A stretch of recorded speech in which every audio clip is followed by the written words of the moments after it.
Mes amis, je suis avec Yannick Urien qui est à Moscou. Vous l'avez vu tout ce week-end nous faire des reportages. Il est journaliste français à la Baule.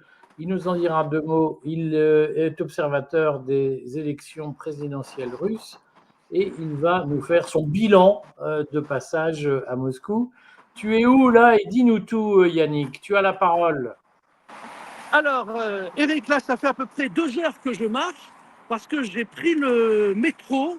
Je suis allé sur la place rouge au Kremlin, qui est à peu près à 2 heures de marche derrière. En fait, quand je suis descendu du métro, je voulais faire quelque chose avec toi depuis la place rouge. Et il y avait des milliers de moscovites qui sortaient parce que visiblement, il y a un grand meeting présidentiel ce soir. La place rouge est complètement bloquée. Il faut avoir des tickets. Donc, mais il y avait vraiment une foule. Donc, j'ai quitté la place Une rouge foule et je suis spontanée, tu nous venu dis, à pied. pas des papis, une foule spontanée, pas des papis et des mamies apportés par des autocars depuis des EHPAD. Mais il faut arrêter avec cette caricature. Bien sûr, une foule spontanée. Alors, pour ceux qui sont sur Google, par exemple, qui peuvent voir la place rouge, c'est place de la Révolution. J'ai pris la ligne de métro numéro 3. Après, il y a une station de métro juste avant la place rouge qui s'appelle Arbatskaya. Et je suis venu à pied de Arbatskaya jusqu'ici. Et je suis face au ministère des Affaires étrangères chez Sergueï Lavrov. Et je vais traverser le pont, je vais vous faire profiter d'ailleurs du spectacle, c'est quand même bien plus agréable, bien plus sympa. Et voici le ministère des Affaires étrangères, là où se trouve Sergueï Lavrov, qui est un peu au bout de l'avenue Arbeit, avant le pont. Si vous regardez sur Google, vous allez voir le pont, et là c'est évidemment le pont, et là j'arrive dans un quartier beaucoup plus moderne, vers une gare qui s'appelle la gare de Kiev. Voilà. Et peut-être si on a le temps, je vais descendre. Il y a une station de métro là qui est juste là. On descendra. Voilà, vous savez exactement où je me trouve. Bon, alors qu'est-ce que tu peux nous dire de ton voyage au pays des soviets? Allez, c'est une taquinerie. Un vrai coup de gueule. Parce qu'en fait, on peut rien dire. C'est pas ici qu'on peut rien dire. C'est vraiment en France que l'on peut rien dire. Je vais réinverser la caméra et je vais discuter avec vous. Pourquoi on peut rien dire? Quand je publie sur les réseaux sociaux, on me dit est-ce que tu vas faire un article? Est-ce que tu vas en parler? Au début, je me dis oui. Puis là, j'ai pris la décision que non. Parce qu'en réalité, si pour être tranquille en France, on doit dire quelque chose, il faut mentir. Il faut travestir la vérité pour être peinard. Et je n'ai pas envie de mentir à mes lecteurs, ni de mentir à ce pays que je vois. Je ne vois que des gens gentils. J'ai passé des heures à enquêter, à voir ces bureaux de vote. Hier soir, j'ai dîné avec pas mal de chefs d'entreprise français qui habitent à l'année à Moscou. Je réinverse la caméra, voilà. Donc, on va traverser le pont ensemble jusqu'au métro. Donc, plein de chefs d'entreprise qui habitent à l'année à Moscou. Je me suis vraiment fait une opinion. J'ai fait tous les quartiers. On l'a vu aussi dans les vidéos précédentes. Mais je n'entends que ricanement. Ah, et ils bourrent les urnes le soir. Ah, c'est truqué. Ah, on te montre ce que tu es un pauvre naïf. On te montre ce qu'on a envie de te montrer. Ah, Mais quand vous qui dit arrivez. ça où, Yannick? Qui dit ça où? Les trolls, ce qu'on appelle les trolls, qui sont en permanence sur les réseaux sociaux. Donc, il y a un tiers de trolls. C'est truqué, Poutine, c'est le dictateur. Ah, vous pouvez pas parler, les gens n'ont pas. Ensuite, il y a ce tiers de trolls. Il y a un tiers de naïfs. Alors ceux-là, à la limite, je les respecte, parce qu'ils sont naïfs avec des questions du genre est-ce que vous avez le droit de parler aux gens dans la rue? On m'a posé cette question. Est-ce que quand tu es à Moscou, tu as le droit, par exemple, voilà, des gens qui passent, bonjour, voilà, ils ont compris que j'étais français, c'est bizarre. Mais ce sont des touristes, visiblement. Voilà. Est-ce que tu as le droit de parler aux gens dans la rue? Est-ce que tu as le droit de photographier? Est-ce que quand tu descends quelque part, tu as la police qui te demande ce que tu fais?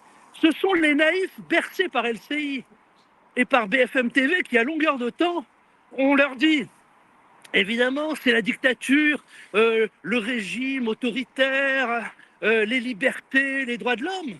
Les gens sont convaincus dans leur fort intérieur que c'est une sorte de Corée du Nord, de Pyongyang, où le moindre étranger n'a pas le droit d'avoir des contacts avec la population. Ou alors ils sont convaincus que c'est la grande misère, que tout le monde crève de faim, que les jeunes Russes sont des mecs bourrés à la vodka et au tabac, ce qui est totalement faux.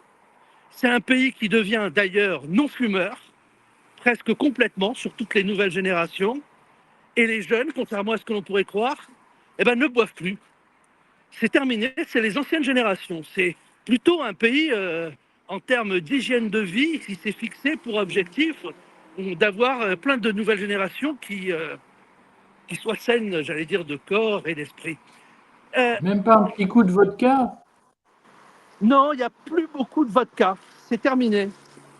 Sauf chez les gens de notre génération, voilà. Un petit coup de vodka le soir quand même, mais c'est pas non plus, on n'est plus dans la caricature du soudard moscovite. Donc en France, on est toujours dans cette caricature. Après, mon coup de gueule, c'est, oui, on te montre les trucs riches. Ah, évidemment, on regarde avec un air très fier. Ah, mais si tu allais à 200 km de Moscou, tu verrais ce qu'est la misère. Et avec un air de prétention. Mais moi, je vais à 200 km de Paris. Quand je vais retourner, mon coup de gueule quand même, mon chéri. Quand je vais à 200 km de Paris, je prends la route de Verneuil-sur-Avre pour aller jusqu'à Alençon, qui est à peu près justement à 150. Voilà. Allez voir dans les Hauts-de-France, allez voir, arrêtez-vous au Carrefour, dans la zone commerciale qui est à l'entrée d'Alençon, à 200 km de Paris, voir ce que c'est, non pas le tiers-monde, mais le quart-monde. Avec, comme disait François Hollande, des gens qui n'ont pas de dents, des hôpitaux qui sont fermés le week-end, des cages d'escalier taguées, où ça sent l'urine, avec un niveau scolaire, mais plus rien débilisant, on est en bas de toutes les enquêtes PISA, et des jeunes Français qui savent même plus aligner un mot, qui sont penchés sur leur smartphone du matin au soir, et qui le soir se droguent avec Hanouna et des séries sur Netflix. Encore, je ne vais même pas être sévère avec Hanouna, parfois il invite des gens intéressants. Mais voilà ce qu'est la J'allais dire, France. tu es injuste parce que Florian Philippot dit grand bien de Bolloré et de sa télévision. Voilà, voilà, j'en dis du bien aussi. Non, mais Je précise quand même, voilà Yannick, ce qu'est parce la que France. Et Yannick, ici, moi, quand je vais à Yannick, 200 bornes, il y a des hôpitaux qui marchent. Et même des gens pauvres qui sont heureux. Les Yannick, gens bouffent, oui. on précise que Alençon n'est pas dans les Hauts-de-France, mais se trouve en Normandie. Oui, mais j'ai dit, vous montez soit dans les autres, vers les Hauts-de-France, ou soit vous allez à l'ouest en prenant la route qui va à Saint-Malo, vous passez à Alençon, Verneuil-sur-Avre, enfin, vous faites Dreux, enfin, voilà, Dreux, Alençon, Dreux, Verneuil-sur-Avre, Alençon, voilà. Bon, parfois je m'embrouille un peu, mais c'est vrai que c'est un coup de colère. C'est un coup de colère de cette prétention française à croire que les autres sont pauvres partout, que les autres sont des crétins, et qu'on nous montre, oui, ça c'est riche, mais en France, on n'a plus d'hôpitaux. Nos gosses ne sont plus cultes, ne sont plus instruits. Il y a des gens qui crèvent de faim. Ici, ils ont tous le chauffage gratuit. Ça fait partie d'un service universel. Et après, on nous explique, oui, c'est un score, les gens bourrent les urnes. Moi, j'ai vu que des gens. En fait, il faut arrêter de plaquer notre raisonnement de français sur d'autres civilisations. Ils ne sont pas moins bien, ils ne sont pas mieux que nous. Ils ne pensent pas pareil. Il y a un raisonnement qui est différent. Et ce raisonnement, il est sur une fierté qu'ils peuvent avoir de leur pays, une fierté d'avoir une grande nation qui est dans un bras de fer face à un autre bloc, celui de l'Ouest. Eux-mêmes voyagent, sortent. Je retourne la caméra. Est-ce que vous croyez que ces gens-là sont des débiles mentaux, désinformés? Est-ce que vous croyez que ces gens-là... Mais c'est vrai, mais est-ce que vous croyez que ces gens-là sont des crétins à qui une dictature leur ferait avaler n'importe quel message, n'importe quel mensonge et qu'ils accepteraient tout? Bien au contraire, on m'a expliqué l'inverse. On leur a tellement menti en sachant que ceux qui leur mentaient sachaient qu'ils mentaient, que tout le monde se mentait, que maintenant ils se laissent moins faire et maintenant ils considèrent qu'ils ont un empire. Ils raisonnent vraiment en termes d'empire, de civilisation, et il y a d'autres priorités pour eux qui est cette langue russe, ce développement, ce partenariat vers l'Asie, vers la Chine. Il y a des Chinois partout. Est-ce qu'eux en sont à faire des débats wokistes sur la théorie du genre qui doit être enseignée à l'école? Non. Donc ils raisonnent différemment, ils ont de leur point de vue. Après on va dire, ouais, tu as dit ça, tu as soutenu Poutine, tu n'as pas honte, lui le meurtrier, le sanguinaire. Mais non, mais est-ce que vous êtes capable à un moment de comprendre que de leur point de vue, ils sont à la tête d'un empire, que leur président est dans le monde entier perçu comme celui qui résiste aux forces adverses, qui fédère la population mondiale à travers les BRICS? Est-ce que vous êtes capable de vous rentrer ça dans le crâne et de penser que ces gens-là aient pu voter pour cet homme? Alors, si vous n'êtes pas capable de penser ça, moi je leur dis, bah restez chez vous, moi je ne vous explique pas, ça sert à rien, moi je l'explique au courrier des stratèges et à toi, Eric, parce que tu es quelqu'un d'intelligent, d'ouvert, et je sais que les lecteurs, que les téléspectateurs du courrier des stratèges sont capables de me comprendre. Mais à part ça, ça sert à rien de perdre son temps. Donc qu'est-ce que je vais écrire, moi? Ricaner comme tous ces abrutis. Les élections, elles sont truquées, les gens sont malheureux. Vous voulez que je ricane? Si ça vous fait plaisir, bah, je ne vais pas écrire ça. Je ne vais pas écrire ça parce que je mens pas. J'ai une conscience. J'ai pas envie de mourir en me disant un jour j'ai trompé ceux qui m'ont fait confiance en me lisant. J'ai pas envie de mentir non plus pour tromper un peuple qui nous ressemble, des gens très bien que je croise partout, très corrects, qui ne sont pas du tout, est-ce que tu vois, un sentiment, depuis toutes ces balades de dictature. J'ai pas envie de les tromper non plus, de les trahir. Donc on peut plus rien dire. Et c'est terrible. Mais c'est terrible hein, ce que je dis, Eric. Est-ce que ça signifie que dans ton esprit, il y a une partie de la population française qui est comme fanatisée et incapable de la moindre nuance? Tu as tout résumé. Tu as remarquablement bien résumé. C'est exactement ça. On est fanatisé parce que j'ai l'impression que l'empire du mensonge a changé. Ben, il y avait le ministère des Affaires étrangères. Vous prenez un plan de Moscou, Arbatskaya, il y a le pont de Moscou, il y a la centre commercial. Et là, j'arrive à une gare de métro qui est la gare de Kiev. Ben, je vais vous faire profiter du métro parce qu'en fait, la 4G fonctionne extrêmement bien. Et donc, je peux descendre dans le métro. Kaskaya. Ya, c'est le R. Kievskaya, donc on lit en russe, ceux qui lisent le cyrillique, donc on reconnaît Kievskaya. Voilà. Donc, tu descends dans la station de métro de Kiev, la kievienne. Exactement, voilà. Je descends dans la station de métro. Et là, c'est vraiment du direct que d'être dans ce métro. Il est quelle heure à Moscou au moment où tu tournes? 2 heures de plus. Il est 14h57 là. en France, mais donc à Moscou, il est 16h57. Oui, c'est 16h57. Parce qu'en fait, j'avais 14h57, mais c'était ta capture d'écran. Alors, le métro en direct. Et donc, quand on prend le métro à Moscou, ça c'est un pass pour un voyage.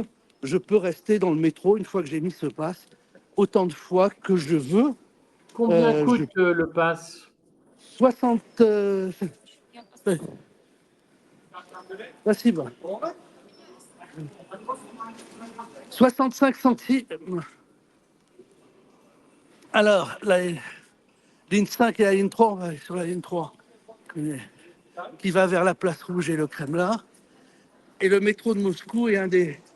C'est pas l'un des, c'est le plus profond au monde parce qu'on va à 100 mètres de profondeur. Et tu remarqueras que le réseau est toujours bon. Il faut descendre à 100 mètres de profondeur. Et on est en direct. Alors, ceux qui se souviennent de l'époque communiste savent qu'à une époque, on ne payait pas le métro, enfin, on payait librement le Oui. métro de Moscou, on n'était pas obligé de payer. Évidemment, les gens qui avaient de l'argent faisaient appel à leur civisme, on leur demandait de payer, mais à une époque, le métro était, à l'époque communiste, le métro était librement accessible, y compris à ceux qui n'avaient pas d'argent pour payer. Est-ce que les gens sont capables d'ouvrir les yeux et qu'ils comprendront qu'ils sont dans un pays normal avec des gens normaux, qui ne souffrent pas, qui ont l'air d'être, je ne sais pas, je suis pas psychologue, je suis pas psychiatre, mais en tout cas, je peux dire qu'ils sont pas plus, il n'y a pas les gueules de déterrés et de déprimés qu'on a dans le métro parisien. On n'a pas la saleté du métro parisien. Tout est propre et les gens se tiennent extrêmement bien. Mais Est-ce tu que ne tu parles pas vois? du métro de Rennes, je ne comprends pas. Oui. Est-ce que la jeune fille que tu vois sur son smartphone, tranquille, elle a l'air d'être angoissée une seule seconde à l'idée qu'une racaille va passer, va lui taper son smartphone pendant qu'elle est concentrée? Est-ce que tu vois tout?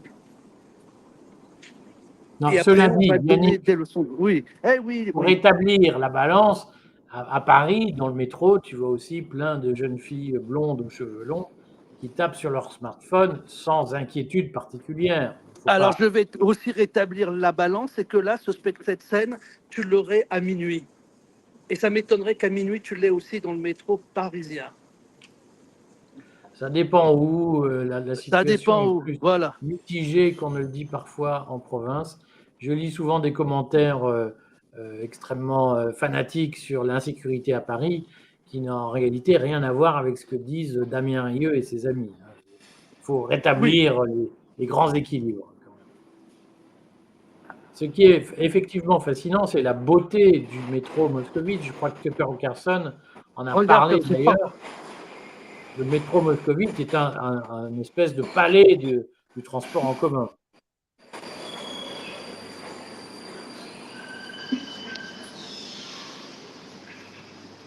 Est-ce que tu m'entends, Yannick? Je t'entends très bien. Bon. Voilà, je vais Et te alors, laisser profiter du métro et on va montre-nous bien les s'attarder. fresques et la beauté du décor, parce qu'on voit que, effectivement, les communistes à l'époque avaient beaucoup investi sur l'exaltation des transports en commun. Voilà. Montre-nous une grande perspective sur ces arcs, voilà.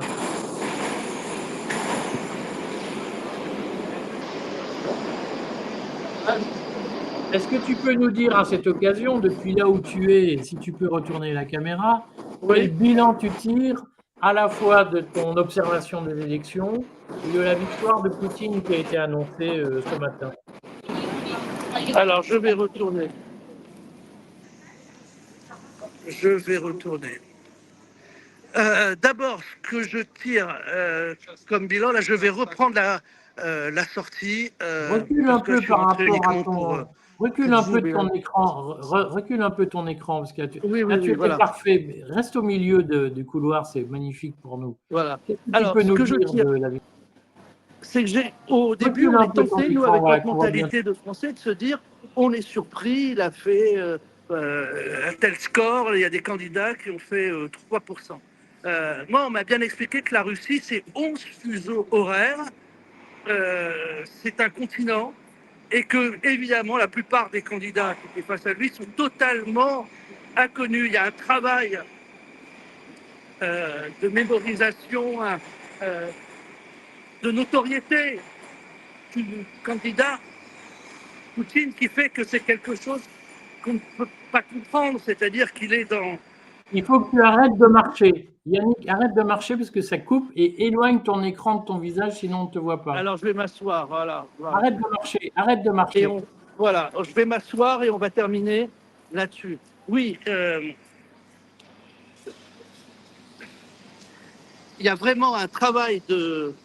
Il est dans la tête de tous les Russes.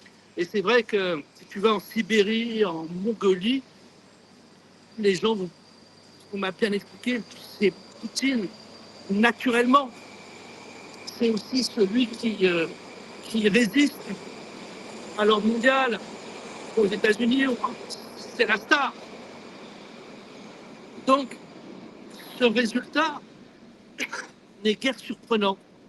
En réalité, tous ceux qui s'informent, tous ceux qui essayent de discuter, de vivre la rue comme on le fait, ne sont pas surpris par ce résultat. Ça, c'est le premier point. Ce que je tire de ces élections, c'est que j'ai vu des bureaux de vote parfaitement bien organisés. Beaucoup ont fait ce petit jeu dans d'autres délégations, de les prendre par surprise, de leur dire on va aller dans tel quartier, puis en passant devant un bureau de vote, stop, on va aller voir celui-ci. Dans 95-98% des cas, il n'y avait absolument pas de problème. On a vu 2-3 petits problèmes, mais c'est vraiment des gens qui gueulent dans des bureaux de vote, comme ça pourrait se faire chez nous en France. On a vu les systèmes de surveillance à la chambre civique, qui est relié au ministère de l'Intérieur sur les caméras, pour qu'il n'y ait pas d'incident, que les bureaux de vote soient protégés. Ça fonctionne extrêmement bien. Il y a des gens qui ont ricané en disant ouais, les Russes, ils mettent des caméras de vidéosurveillance pour voir qui vote. Alors j'ai envie de leur dire, si vous êtes des crétins, je vous dis, à l'entrée de chaque bureau de vote, il y a des photos qui indiquent clairement que le bureau de vote est sous caméra de vidéosurveillance, avec l'angle de vue et des photos très précis de l'objectif de la caméra. Et il est bien spécifié, on le voit bien, que les caméras surveillent le bureau de vote, les gens qui font la queue, les gens qui vérifient les cartes d'identité, et il n'y a aucune caméra qui va vers les isoloirs. Je le dis pour les trolls et pour les crétins qui ricanent, et là j'en ai eu aussi plein. Parce que c'est lassant, c'est fatigant. On a essayé de tout voir, on a vu quelque chose de normal, dans un pays normal avec des gens normaux qui vivent très bien. C'est le résumé. Bon, très bien. Bon, écoute, tu rentres quand en France? Ça y est, je rentre demain et je reviendrai très vite. Bon, ben écoute, on te remercie. Je mets ça dans la boîte pour diffuser. Et puis, ben, s'il y a du neuf, de toute façon, d'ici ton départ, tu me fais signe, comme tu fais très bien. Et puis, merci de tes interventions pour le courrier. Merci de nous faire profiter de la Russie. Là, tu mets ton doigt devant l'écran, donc on ne voit plus rien. Devant la caméra, donc on ne voit plus rien. Merci à toi. Allô, allô. Merci, Eric. Bon, et puis à bientôt. Salut.